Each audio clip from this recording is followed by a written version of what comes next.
Hola, ¿qué tal, amigas, amigos de Sin Maquillaje con Mary Vaca? Bienvenidos y bienvenidas a nuestro programa de todas las mañanas. Hoy empezamos con dolor, con zozobra, con incertidumbre, porque ayer aquí en la ciudad de La Paz hemos vivido una jornada dolorosa y cargada de odio. La marcha de Vista ha llegado acompañada de otros sectores, por ejemplo, los ponchos rojos, los campesinos de la Tupac Katari, trabajadores fabriles, y todos ellos lo primero que han hecho es intentar ingresar a la Plaza Murillo y ahí se ha producido el enfrentamiento con la policía, que ha respondido solo con gases lacrimógenos. Después se han producido actos vandálicos. Estos grupos movilizados, por ejemplo, han arrancado puertas de un edificio, de comercios, han vandalizado la Corte de Distrito de Justicia de La Paz y luego han arremetido también contra ciudadanos comunes y corrientes que nada tenían que ver con la protesta. Por ejemplo, gente que viajaba en un minibús que ha sido golpeada por campesinos de los Ponchos Rojos, o una mujer que estaba vendiendo en el centro de la ciudad de La Paz y le han quitado, le han quemado todos sus productos que eran material escolar, han quemado un vehículo de la policía, han hecho destrozos en la estación de la línea azul del teleférico, donde además se ha producido un acto brutal en contra de un policía, quien ha sido duramente golpeado por los manifestantes. Se sabe que el policía está todavía en estado crítico, que probablemente va a perder un ojo. Por la tarde ya se supo que el gobierno emitió a través de la fiscalía, obviamente, a pedido del gobierno, la orden de aprehensión en contra de los principales dirigentes de los movimientos sociales que han promovido estos actos. En primera instancia, en contra del secretario ejecutivo de la COP, Mario Argollo, y también en contra del senador Nilton Condori y otros dirigentes. Todavía no se tiene información sobre si esas órdenes se están ejecutando, ya se han ejecutado, pero están emitidas. Obviamente, el tema que vamos a tratar hoy día tiene que ver con esa violencia generada en la ciudad de La Paz, pero como siempre le damos otras aristas, tratamos de profundizar y ofrecerles a ustedes análisis para que nos hagamos una perspectiva del tema. Por eso hoy, en el marco, en el contexto de esta violencia, queremos analizar esos movimientos sociales. ¿Quiénes son? ¿Tienen representatividad?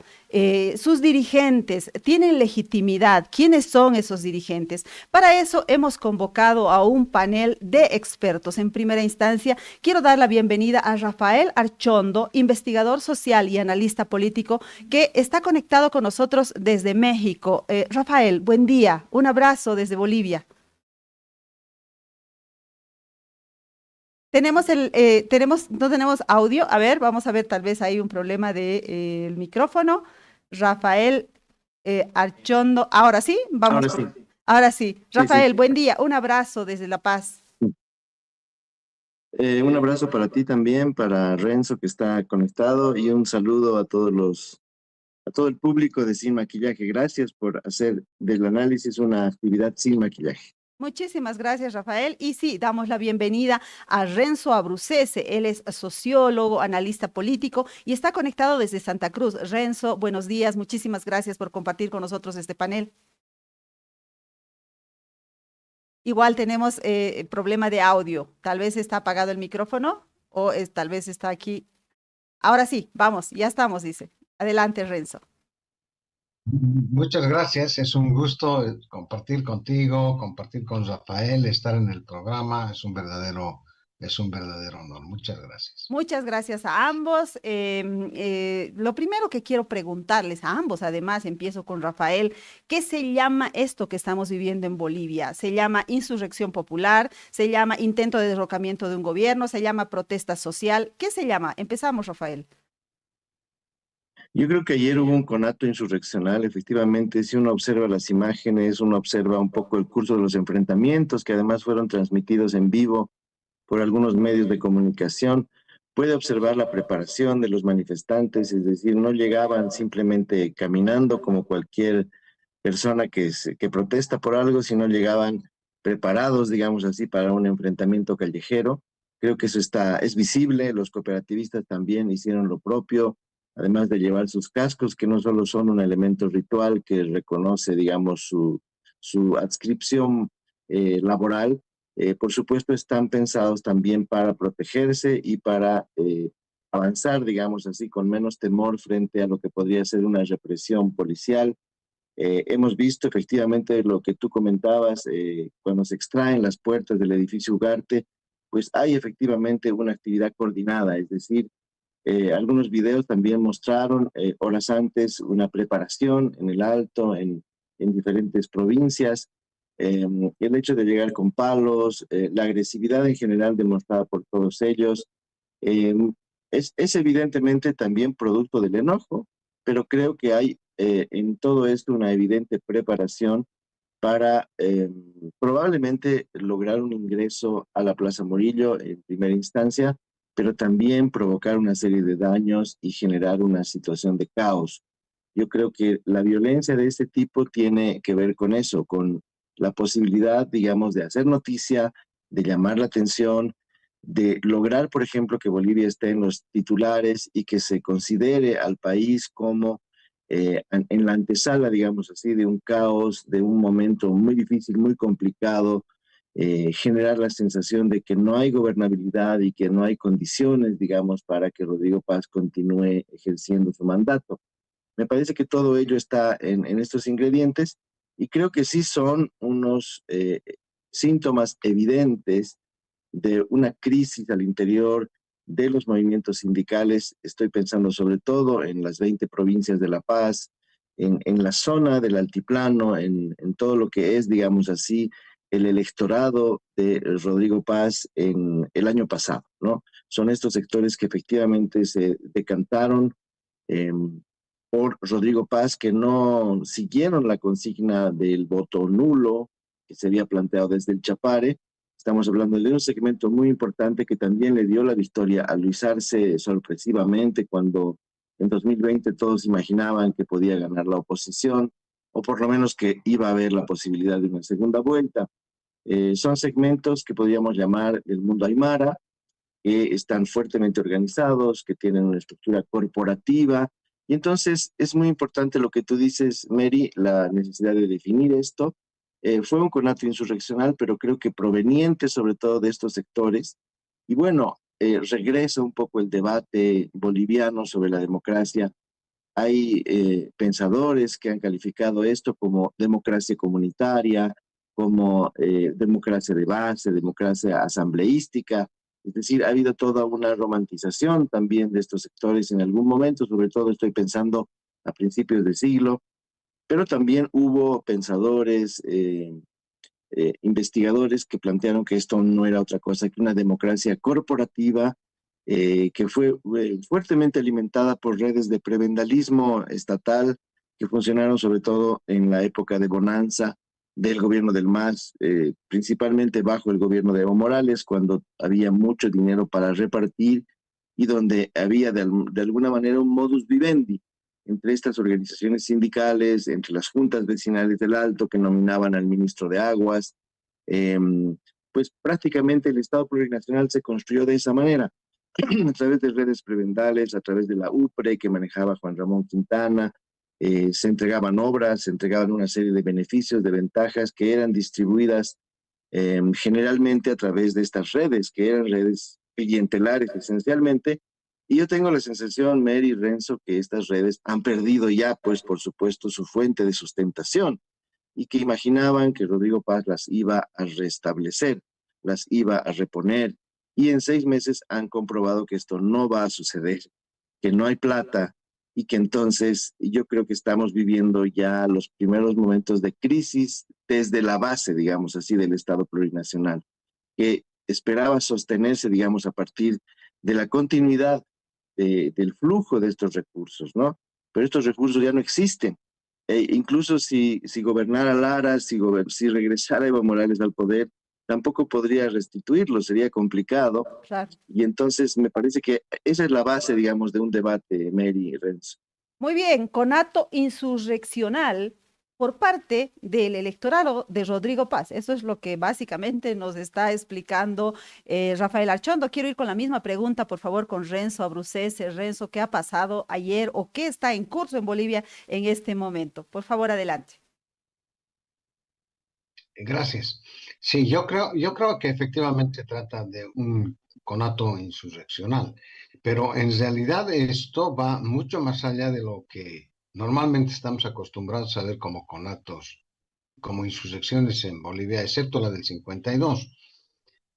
Porque yo creo que este es esta es la expresión del final del ciclo que ha concluido. Yo tengo la teoría de que el ciclo que se ha cerrado no es el ciclo de los 20 años del MAS.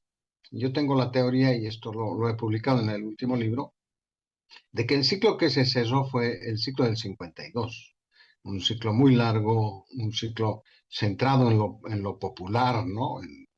Y en torno a la categoría nacional popular de Zabaleta. Ese ciclo se ha cerrado y hemos entrado en una fase de transición. Esta fase de transición, en Bolivia han habido 3 fases de transición, pero normalmente han sido muy similares, muy parecidas también a esta, muy convulsas, etcétera, etcétera. Y yo creo que de lo que estamos presenciando es precisamente la resolución final de la transición, del proceso de transición. Transición entre el final del Estado del 52 y la búsqueda desesperada de un nuevo modelo de Estado, que en mi criterio, por los antecedentes que se tienen, por la participación en el 2019 de la ciudadanía, etcétera, en base a todos un conjunto de elementos históricos, yo creo que el Estado que se proyecta es el Estado democrático ciudadano, ¿no? Y el sujeto histórico ya no es lo que contenía el concepto de lo popular, sino lo ciudadano. Son los ciudadanos de pie los que hoy día hacen política, porque periclitaron los partidos se llevaron las ideologías, es decir, las justificaciones, las interpretaciones de la historia, etcétera, y ha quedado el ciudadano a través de sus propias identidades y sus propias demandas insatisfechas, disperso en una infinidad de grupos que la sociología moderna ha dado en llamar identidades. Pero bueno, de lo que se trata es de que yo creo que lo que estamos viendo es el final de la transición que, como raras veces en la historia, nos presenta 2 perfiles perfectamente definidos, ¿no es cierto? En un perfil, una ciudadanía urbana, básicamente mestiza, y en el otro, una ciudadanía rural, básicamente indígena. Y yo creo que la disputa pasa ahora por quién se apropia del Estado para poderlo construir, quién se apropia del gobierno para poder construir un modelo de Estado. Incorpore a quien incorpore, porque se puede volver a incorporar a Evo Morales o se puede incorporar a Nilton Condori o a Argollo por un lado, o sabrá Dios a quién en el lado de los movimientos urbanos. Yo creo que es el dilema, y por eso es que esta situación es extremadamente compleja y extremadamente importante. Ujú. No sería un alzamiento más, sería en verdad, ¿no? Daría como resultado un proceso de transformaciones enormes, ¿no? O la consolidación de una democracia liberal, ¿no? Propiamente liberal, capitalista, y en parámetros absolutamente diferentes de los que plantearía el otro bando. Entonces, a mí me parece que lo que estamos viendo, estos brotes de violencia, que además son propios a lo largo de la historia, ¿no? Cuando se tiene que resolver una ecuación que ha de marcar los próximos 20, 30, 50 años, lo estamos presenciando. Esa violencia nace de la percepción de que es una batalla definitoria. Y esto es lo que yo creo que está sucediendo. Muy interesante, profundo e histórico ese análisis, porque nos está diciendo básicamente que estamos cerrando el ciclo iniciado en el 52 y que estamos en transición hacia algo nuevo, ¿no? Que vendría a reemplazar estos movimientos que han habido en los últimos años por unos movimientos ciudadanos. Eso sería pensar positivamente, y la verdad es que yo leí una frase de Jaime Paz en sus redes sociales que me recuerda esto, ¿no? Dijo algo así como: el parto es doloroso porque está naciendo una nueva Bolivia. policía. Y claro, le cayeron los haters y todos diciendo, esto no es parto, esto es aborto, o esto es muerte, o lo que sea. Dependiendo con qué cristal uno mire las cosas, puede ser una cosa o puede ser o la otra, ¿no? Pero evidentemente aquí hay un análisis que nos lleva a pensar que esto puede ser cierto, que está muriendo algo para nacer algo nuevo. Si me permiten, quiero poner un videíto de unos 2 minutos o tal vez menos sobre los hechos de ayer para que tengamos el contexto de lo que estamos hablando. Por ahí alguien no hubiera visto nada de lo que pasó en La Paz. Por favor, vamos con ese video, amigos. Ahí están viendo ustedes, por ejemplo, actos de vandalismo, quitando las puertas de los edificios, de comercios y convirtiendo esas puertas en una especie de barricadas. Y también un colega de Bolivisión que está siendo trasladado por personas que estaban alrededor, está siendo ayudado porque ha recibido esquirlas de un explosivo. Y esto que están viendo es el teleférico azul, donde se han producido estos actos vandálicos, pero además esta golpiza tan terrible en contra de este policía. Bueno, acabamos de ver también el vehículo que ha sido quemado en la Felxé.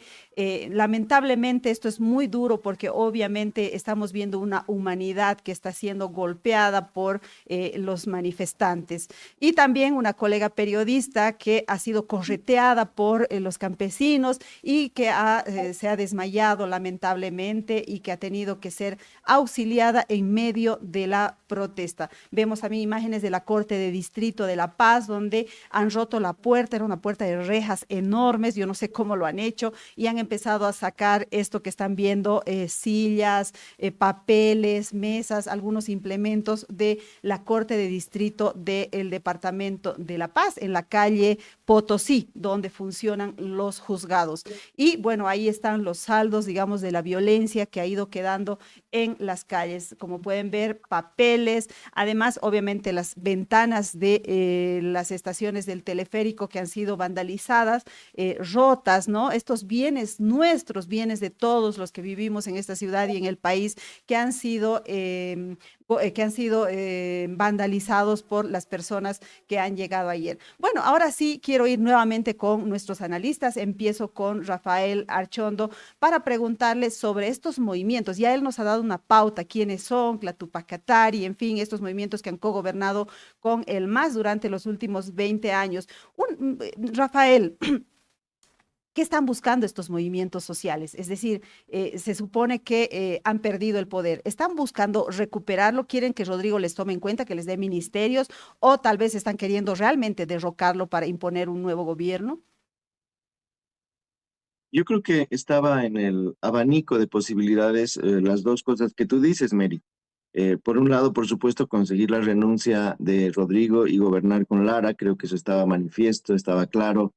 Ellos sabían perfectamente que con Lara se podían poner de acuerdo más rápidamente. Lara ha establecido un discurso que, aunque suena bastante deschavetado, podríamos decir, hay bastante demencia aparente en lo que él dice.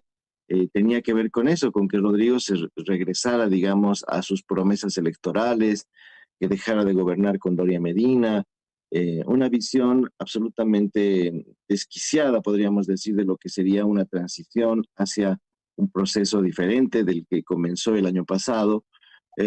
Estaba esa posibilidad, pero también está la otra de que el Estado finalmente ceda y regrese a estos pactos prebendales que eran muy comunes en el gobierno del MAS. Yo quería tal vez regresar un poco para responder la pregunta tuya a lo que decía Renzo. Me parece muy importante lo que él dice, la tesis de que el Estado del 52 continúa vigente, o por lo menos sus pautas centrales de organización. Me parece muy interesante, creo que Carlos Mesa también últimamente ha planteado una idea similar, se la he escuchado mencionar, y tiene que ver con un debate largo en el cual se decía que el Estado del 52 ya por el año 90 estaba en crisis y que estaba desapareciendo y que iba a surgir una nueva posibilidad. Me parece que el análisis que Renzo hace es correcto y tiene que ver con la respuesta que te estoy dando, Mary, porque en efecto la pregunta que habría que hacerse en concreto es si es posible que el Estado del 52, para darle un nombre, se vuelva a recrear, digamos así, en este periodo, en este momento específico en que el MAS ha dejado el poder. o si va a surgir, como dice Renzo, una nueva realidad política, una nueva realidad económica. Yo creo que ahí está el dilema fundamental que debemos responder en la medida en que los periodos históricos en todas partes no se producen como cuando volcamos una página en un libro, ¿no? A veces se utiliza mucho la metáfora de volcar la página bajo la idea de que todo lo pasado desaparece y aparece algo absolutamente nuevo, absolutamente diferente, algo que no conocíamos y que termina de reemplazar lo anterior. Me parece que la historia no funciona como un libro y que en general lo que tenemos son situaciones mucho más complicadas y con una complejidad realmente difícil a veces de discernir. El hecho, el solo hecho de que estemos pensando que en este nuevo periodo va a surgir un sujeto democrático, ciudadano, es de alguna manera contravenido por la realidad específica, por ejemplo, de que tenemos a un gobernador evista en Cochabamba que ganó en primera vuelta, a diferencia del gobernador de La Paz que apenas consiguió el 20%, ¿no? Entonces, lo primero que hay que pensar es que esta nueva realidad va a contar, digamos así, entre sus actores con el evismo, por ejemplo.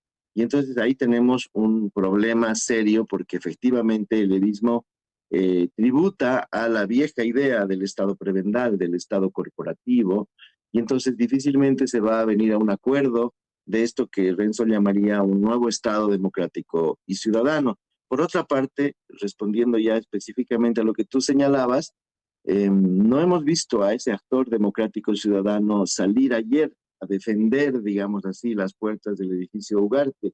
No hemos visto una movilización, salvo en la noche cuando se sale a pedir estado de sitio. Entonces, el actor propiamente que reemplazaría, digamos así, a las corporaciones, a los movimientos sindicales prebendales, es muy esporádico en Bolivia. Surgió con mucha fuerza en 2019, pero se apagó rápidamente cuando el gobierno de Áñez naufragó. Luego vino el gobierno de Arce, que también se podría considerar como una especie de transición. Y luego vino el año pasado una elección muy confusa, porque efectivamente no hay un corte nítido con el pasado y Rodrigo Paz jugó mucho con la idea de que no había que romper con el pasado y utilizó un poco la frase de capitalismo para todos en el sentido de que todos podían volverse ricos, digamos, ¿no? Y en estos segmentos que salieron a manifestarse, empezó a manejarse mucho la tesis de los amiris, ¿no? Es decir, del sujeto empresarial aymara que tiene dinero, que importa desde China, que tiene unos niveles de prosperidad y que vive en los cholets y que podría ser una especie de nueva burguesía que empalme perfectamente con un capitalismo para todos, en el sentido de romper ya con las ataduras que tenía con la izquierda y pensarse más bien como un sujeto empresarial similar, por ejemplo, al agronegocio cruceño, ¿no? Se hablaba mucho también de eso, pero bueno, no lo vemos surgir y entonces ahí está el problema de los tiempos. Creo que esa es la situación que hace difícil, digamos así, que la profecía de Renzo se cumpla así nítidamente como quizás los tres quisiéramos, ¿no? Porque efectivamente aquí la pregunta es, ¿tiene tiempo la nueva clase política boliviana para organizar un nuevo Estado que trascienda o por lo menos supere, digamos, lo que Evo Morales hizo a lo largo de 20 años, o el viejo cascarón del Estado plurinacional va a terminar siendo destruido por sus ex beneficiarios, ¿no? Que sería una de las alternativas catastróficas con la que tal vez nos estamos viendo en estos momentos. Yo, la verdad es que le paso la pregunta a Renzo, ¿dónde está ese nuevo sujeto, no? ¿Dónde está? ¿Dónde están los movimientos ciudadanos? Evidentemente, se activan de muy de vez en cuando, evidentemente, ¿no? El 2019, qué sé yo, anoche poquititos, como dice Rafael, han salido a marchar. ¿Dónde está ese nuevo sujeto? Pero además yo le agregaría a la reflexión el hecho de que en Bolivia sigue ganando el bloque popular, no importa en la persona de quién, ¿no es cierto? Ha ganado con Evo Morales, ha ganado con Luis Arce, ha ganado con Rodrigo Paz. Es decir, Rodrigo Paz obviamente representa a otros sujetos políticos, representa a un ala más derechista, digamos, pero ¿dónde está ese sujeto nuevo? Adelante, Renzo. Claro, yo recuerdo una entrevista que le hicieron Carlos Mesa, precisamente, cuando ejercía de periodista, le hizo a Walter Guevara Arce, años atrás. Le dijo, doctor, ¿cuándo finalmente se consolida el MNR y sobre todo el nacionalismo revolucionario como fundamento doctrinal? Y le dijo, 6 años después de haber tomado el poder. La respuesta fue sorpresiva para todos, pero luego dio una explicación muy lógica. Y las transiciones estas, las construcciones de un Estado no son procesos muy complejos, enormemente complejos, y requieren de tiempo. Y lo mismo sucede porque me explico de una manera más lineal.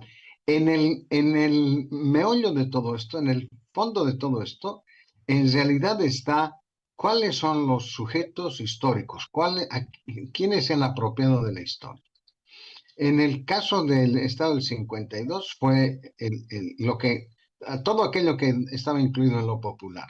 Y la imagen que uno tenía era que, claro, el Estado obedecía y todas las políticas de Estado, etcétera, obedecían, y las políticas públicas sobre todo, obedecían a la concepción de ese boliviano explotado, empobrecido, no maltratado en el oriente por el patrón, explotado en el occidente por el minero, ese lamento boliviano.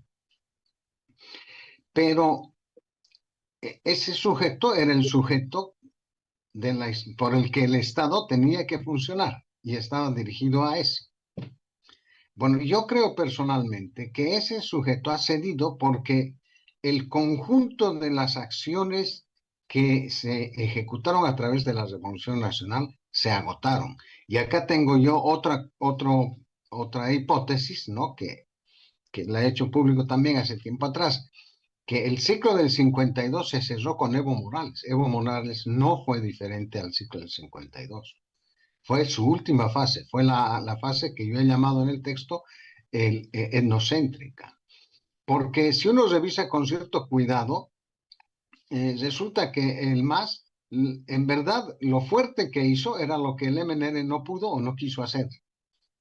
Porque estos proyectos políticos, el proyecto político del MNR empieza a gestarse en 1905, con la fundación del primer partido socialista en Bolivia.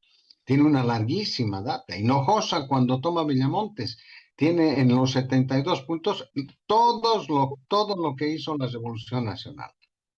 Todo lo que hizo en la Revolución Nacional. En 1939. El MNR es la acumulación, es la forma en que la acumulación histórica de una infinidad de grupos políticos, que la historia de los partidos en Bolivia es realmente fascinante porque es una infinidad de grupos de intelectuales, de estudiantes, de profesionales que se mueven a lo largo de todo el periodo. Eso llevó el MNR. Pero el sujeto histórico era lo popular, era el pobre. Y en consecuencia, toda la política del Estado estaba dirigida a él. Ahora bien, ¿qué es lo que sucedió en 2019 cuando ese ciclo se cierra? Cuando Evo Morales concluye el proyecto histórico del MAS. Surge un nuevo sujeto histórico que yo creo que es el ciudadano, porque es el ciudadano el que se moviliza, y ahí no vemos la presencia activa ni de campesinos ni de obreros. Al hombre que había prometido gobernar, ¿no?, 1000 años, no sé cuántos años, lo derrocaron ciudadanos de a pie en las plazas, en las rotondas y en las calles. Ese sujeto histórico, para mí, es el interlocutor actual de la historia. Pero además quiero agregar esto.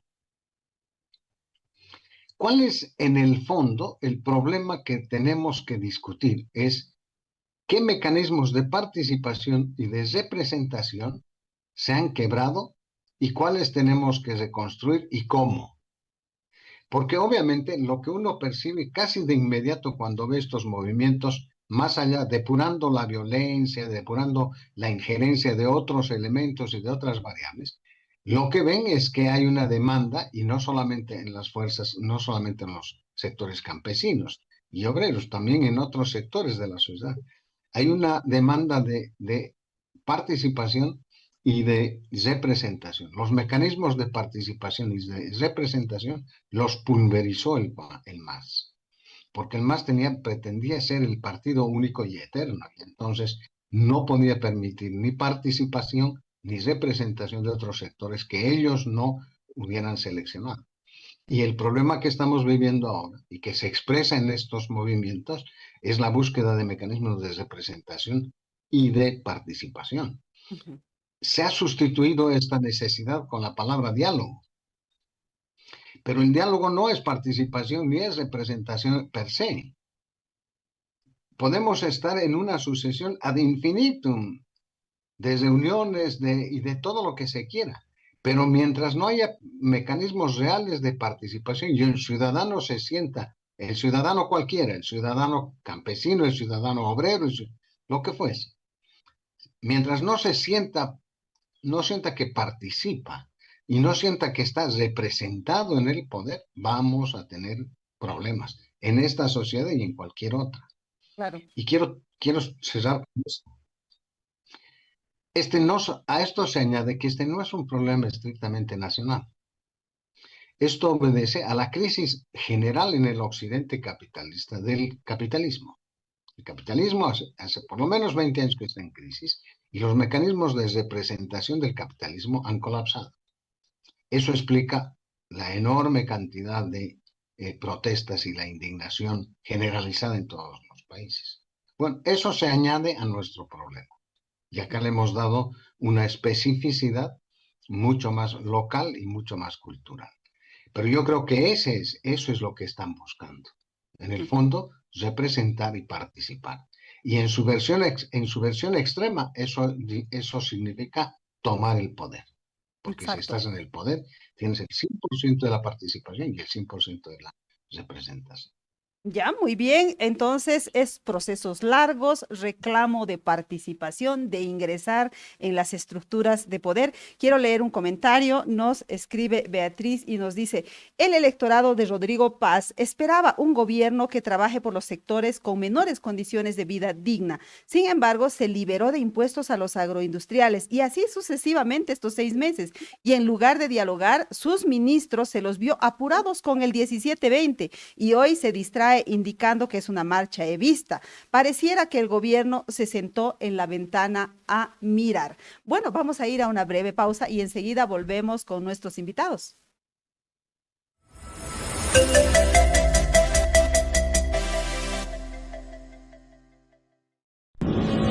Esta es la historia de un banco que se hizo grande gracias a su gente. Es la historia de Don Julio, que cada mañana convierte esfuerzo en trabajo. De Teresa, que todos los días apuesta por un mañana mejor. De Juan, que no descansa para que la gente avance. De Doña María, que cocina con las manos y sueña con el corazón.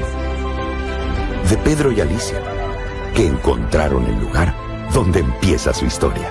Es la historia de Doña Naira, que convirtió constancia en oportunidades. De Ernesto, que sabe que cada semilla es futuro. Es la historia de los que hacen, creen y sueñan. Esta es la historia de un banco que hace 35 años crece junto a su gente. Banco Económico, el banco de nuestra gente. Esta entidad es supervisada por ASFI.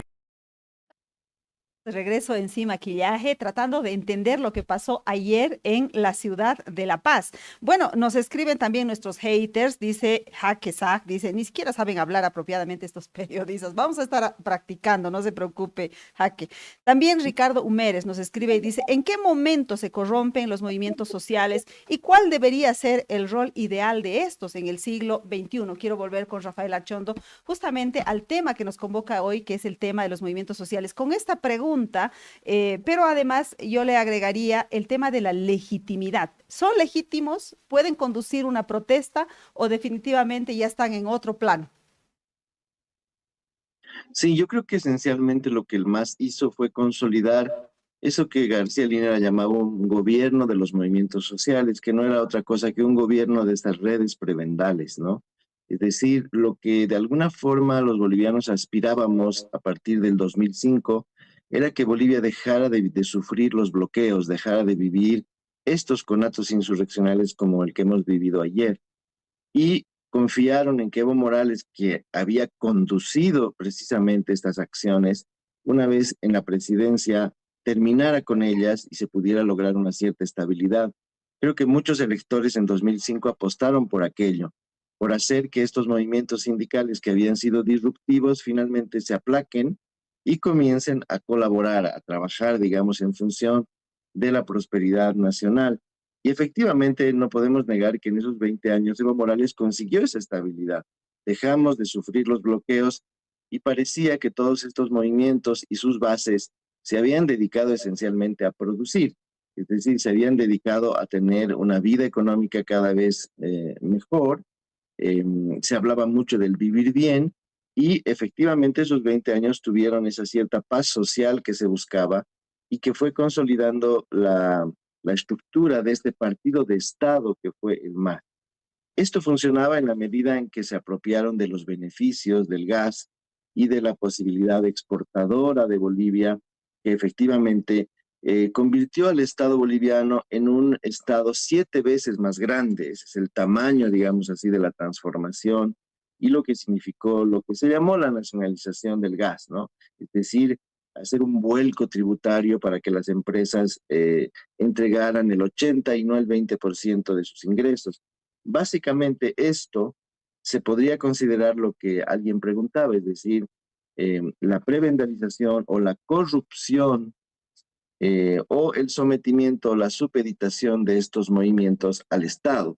Y yo creo que sí, efectivamente, los sindicatos agrarios se convirtieron en entidades paraestatales, ¿no? Para utilizar un término muy en boga que también fue usado para los medios de comunicación, es decir, trabajaban y operaban en función de los intereses del presidente, del ministro de la presidencia y sobre todo de la red de proyectos que se entregaban desde el Estado central.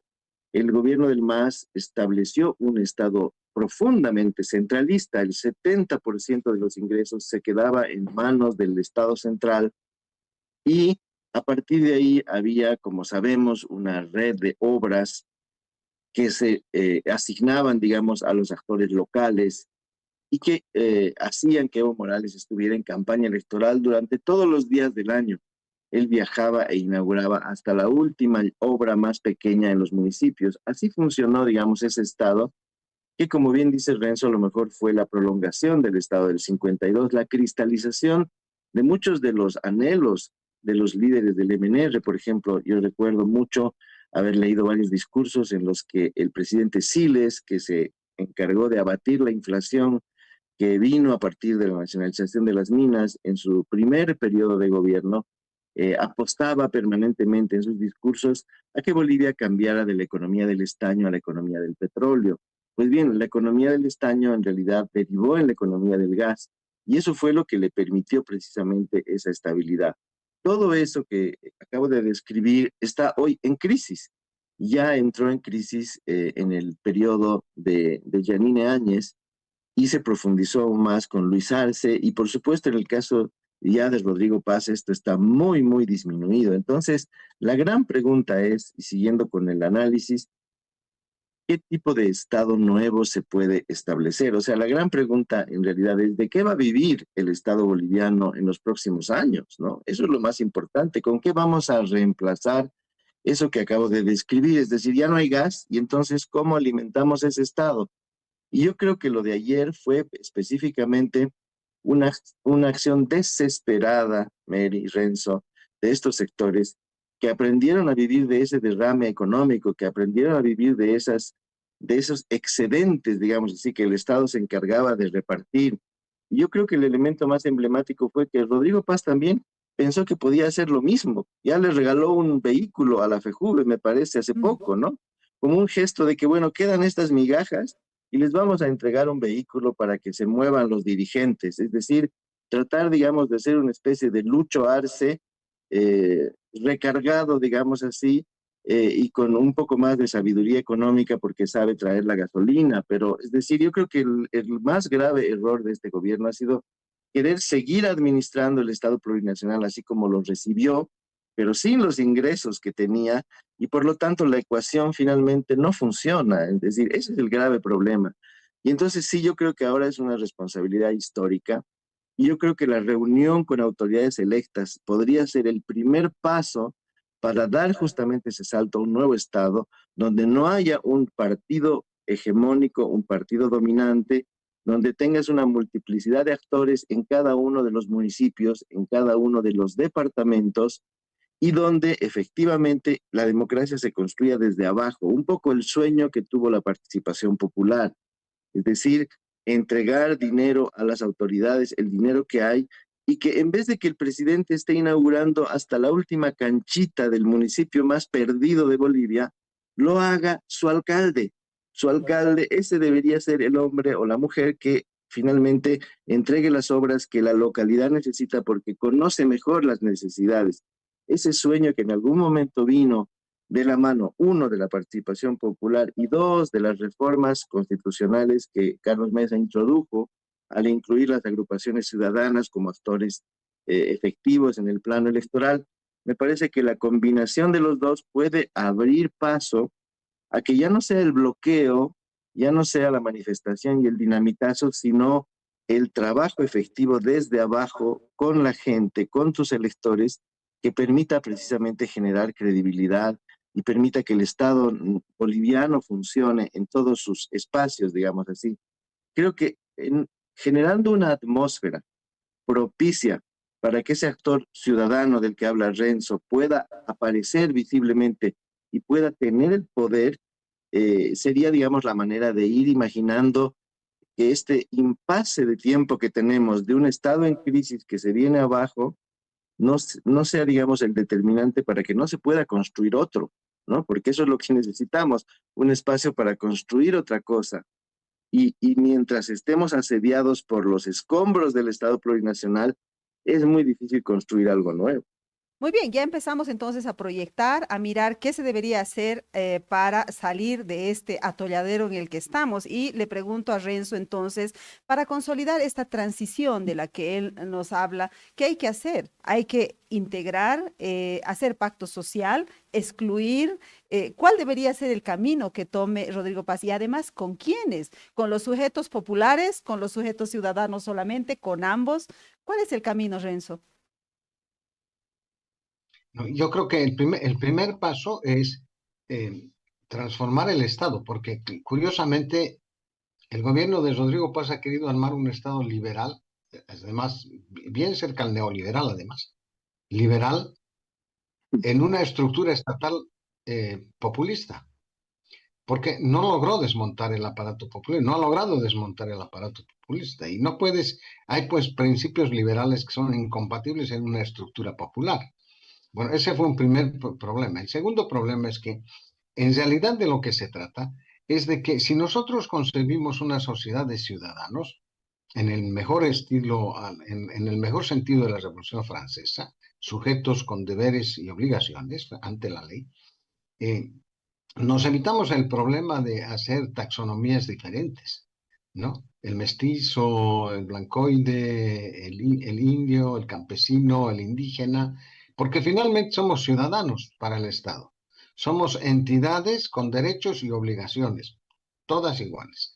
Entonces, y eso supone, primero, desmontar, ¿no?, todo el bagaje cultural que a través de la educación, del hogar, etcétera, etcétera, hemos ido montando y que no logró destruir de todo la sensación de una sociedad, la concepción de una sociedad realmente excluyente y racista, porque no podemos negarlo. Bolivia fue fuertemente y ahora sigue siendo excluyente y racista. Pero la concepción de la ciudadanía en los términos de la modernidad evita ese tipo de insuficiencias. Y para esto, obviamente, de lo que se trata es de que el Estado debe imaginarse como una alianza entre todos, más allá de cualquier otra diferencia. No vamos a poder construir un Estado, ¿no?, pacífico, un Estado digno del siglo XXI, si es que no aprendemos a hacer pactos y a respetarlos.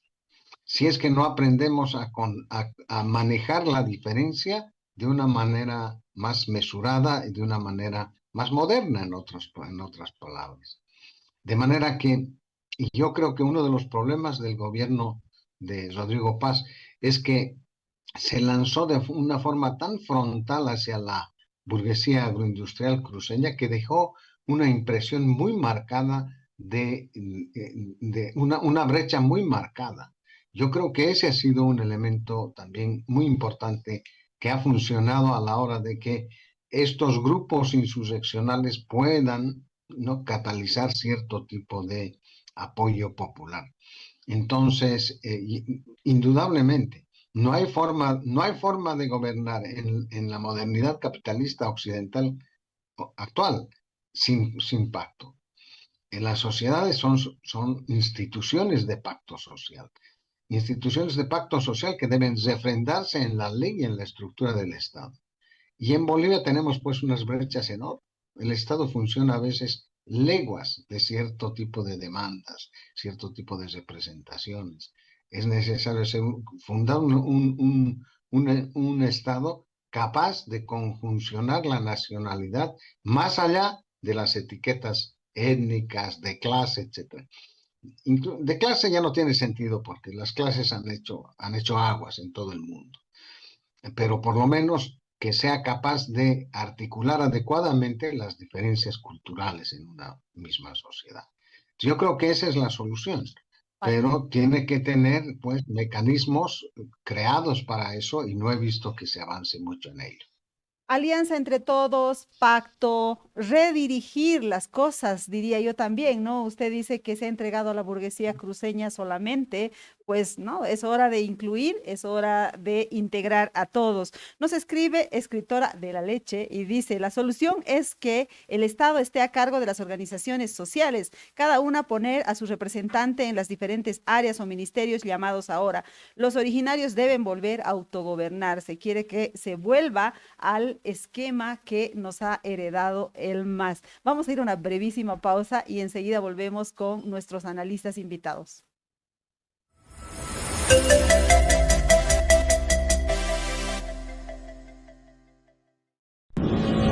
Esta es la historia de un banco que se hizo grande gracias a su gente. Es la historia de Don Julio, que cada mañana convierte esfuerzo en trabajo. De Teresa, que todos los días apuesta por un mañana mejor. De Juan, que no descansa para que la gente avance.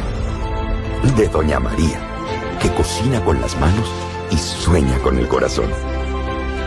De Pedro y Alicia, que encontraron el lugar donde empieza su historia. Es la historia de Doña Naira, que convirtió constancia en oportunidades. De Ernesto, que sabe que cada semilla es futuro. Es la historia de los que hacen, creen y sueñan. Esta es la historia de un banco que hace 35 años crece junto a su gente. Banco Económico, el banco de nuestra gente. Esta entidad es supervisada por ASFI. Bueno, en la parte final de nuestro programa quiero hacer una rondita con nuestros dos invitados, empezando por Rafael, para preguntarle si este es un llamado de atención para redirigir las cosas a propósito de lo que nos decía Renzo, es decir, tratar de buscar un pacto más allá de solo lo institucional, sino también con los sectores sociales o además dirigir las políticas a ambos bandos, no solamente al bando de los agroindustriales, en fin. ¿Cómo lo ves, Rafa? ¿Es este un llamado de atención?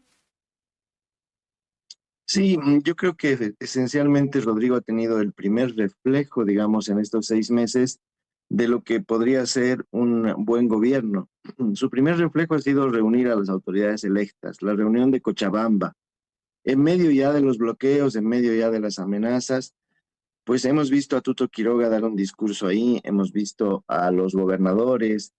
Es decir, yo creo que en esa reunión se reconoció que estaba emergiendo lo que Renzo planteaba, es decir, un nuevo país, un país que además ha surgido de un acuerdo electoral, es decir, de un conjunto de mayorías pequeñas, pero mayorías al fin en cada una de las regiones. Y yo creo que en ese momento se estaba dando lugar a una nueva posibilidad de un sistema político donde ya no existe un partido hegemónico. Creo que si alguna característica debiera tener ese nuevo Estado, es justamente que no repita los defectos terribles de ese hegemonismo que, como Renzo ha dicho, pues proviene esencialmente también de la época del MNR. El MNR igual fue un partido hegemónico que intentó controlarlo todo, que hizo todo lo posible para no perder ni un milímetro de poder. Y fue a partir del 82 recién, con la llegada de don Hernán Siles Suazo a la presidencia, que Bolivia empezó a imaginarse como pluralista. Fue recién a partir de ese momento, todo el periodo previo del MNR fue esencialmente un partido, un periodo muy poco democrático, ¿no? Muy poco liberal en el sentido de que haya varios partidos, de que haya un sistema donde las disidencias y los diferentes modos de pensar estén organizados y estén actuando en representación de sus electores. Entonces yo creo que la salida, Mary, en el corto y mediano plazo es seguir confiando en el hecho electoral como un elemento ordenador, digamos así, porque incluso resulta insólito que, habiendo pasado tan poco tiempo de las elecciones, hayamos tenido un conato insurreccional.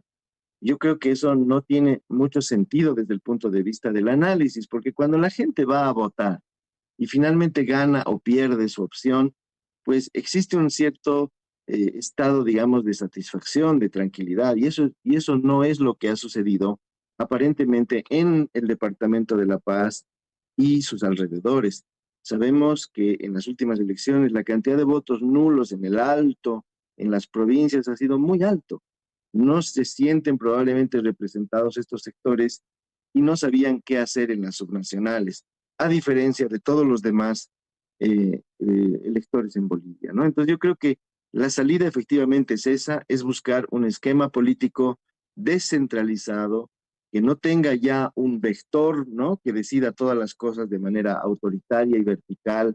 Me parece que la idea del 50-50 es la idea, digamos, que debería prevalecer.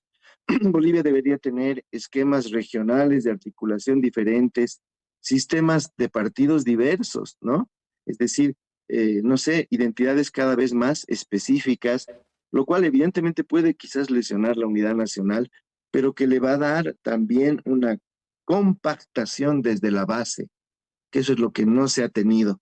Es decir, Rodrigo debe dejar de flotar, digamos así, sobre el Palacio de Gobierno y comenzar a asentarse en los poderes ya establecidos por el proceso electoral. Creo que ese es el primer paso que se puede dar. Y el segundo es, creo yo, y creo que ya lo han entendido muchos, es dejar de tenerle miedo a los pactos, dejar de tener miedo de que la ciudadanía te acuse de haber pactado una serie de acuerdos cuando son tan necesarios. Y yo creo que lo que tiene que venir ahora es una gran ola de reformas legislativas. Y tiene que estar ahí presente, libre de Tuto Quiroga, tiene que estar Samuel, tiene que estar Manfred.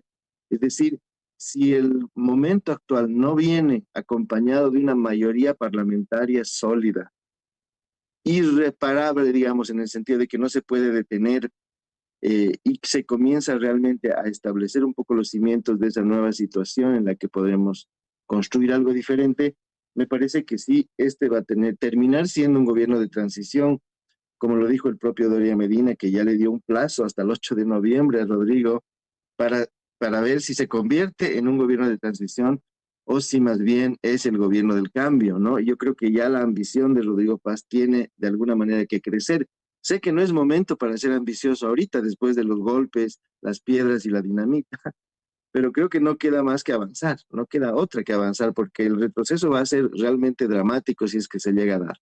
Bueno, Rafael nos habla entonces ya de una agenda basada en el 50-50, en la descentralización, en fin, de construir estos pactos en base a ello. Y quiero ir con Renzo para preguntarle cómo se puede negociar, cómo se puede cambiar de agenda con todo un bloque de organizaciones que piden tu renuncia. O es decir, hay forma de charlar cuando el pedido central y único es renuncie, presidente. Sí, siempre, Juan, yo estoy plenamente de acuerdo con lo que dice Rafael, es decir, el consenso y el pacto son fundamentales. Y siempre hay una manera, porque detrás de estos grandes movimientos hay aparatos, O sea, no surgen, no son espontáneos. Este tipo de acontecimientos no son espontáneos. Y hemos visto, se mueve mucho dinero, se mueve mucha infraestructura, hay todo un aparato montado para que esto pueda funcionar. Identificados estos elementos, es muy fácil poder conversar en el llano con los participantes. Ayer yo veía una entrevista a un joven que decía, ¿y por qué está usted participando? Porque me ha mandado mi familia, decía, ¿no? Porque de lo contrario nos van a perjudicar. Entonces, en representación de mi familia, porque cada familia tiene que poner un miembro al menos en la marcha, si no, sufren las consecuencias. Bueno, quiere decir entonces que hay las posibilidades sociales, ¿no? De poder transar puentes, poder establecer puentes y llegar a pactos y a algo muy importante, consensos, ¿no? En un régimen de transición, el consenso es la columna vertebral. Yo creo que se puede. Y yo creo que el gobierno está haciendo realmente esfuerzos realmente impresionantes para poder llegar a consensos. Anoche veía yo el rostro del vocero y realmente se notaba que no había dormido 48 horas, ¿no? Y todo el mundo está movilizado en esto, todos los miembros del gobierno. Hay un esfuerzo muy grande por llegar a pacificar el país a través del consenso y a través del diálogo, pero esto no va a ser muy productivo si es que no se identifican los factores que finalmente están activando esto, los Evo Morales, etcétera. Si es que no se neutralizan esos dispositivos, el camino es cuesta arriba. Pero yo creo que las posibilidades de consenso siempre están abiertas. Y hay una experiencia histórica muy importante, ¿no? Que hizo notar años atrás Carlos Mesa, en una declaración que decía que Bolivia justo en el momento de su quiebre total encuentra una salida. Y no es que sea milagroso, sino que los bolivianos saben el valor de la concertación y del pacto en los momentos más dramáticos de su historia. Así ha pasado siempre. Entonces yo creo que eso sí es posible, pero tenemos que poner de nuestra parte el Estado, los funcionarios de gobierno y los ciudadanos. Este tiene que ser un esfuerzo común, ¿no? Y concertado. Me quedo con estas dos palabras, consenso, dice Renzo, y pacto, dice Rafael Archondo. Les agradezco a ambos por haber estado en este análisis profundo, riquísimo sobre nuestra realidad. Me despido primero de Rafael Archondo. Gracias, Rafa, por haber madrugado, porque sé que en México es madrugada. Gracias, Mary. Yo solo quería decir que, bueno, hubo un conato insurreccional y afortunadamente no hubo una masacre. Gracias, Renzo, también por haber estado con nosotros.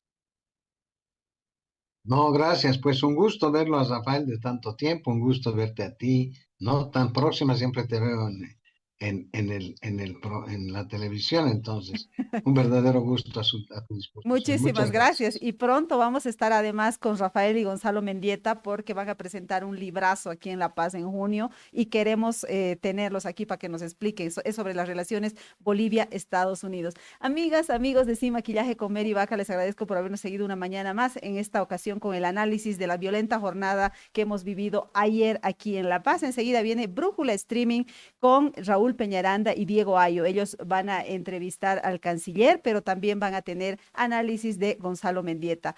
Conmigo, hasta mañana. Chao, chao.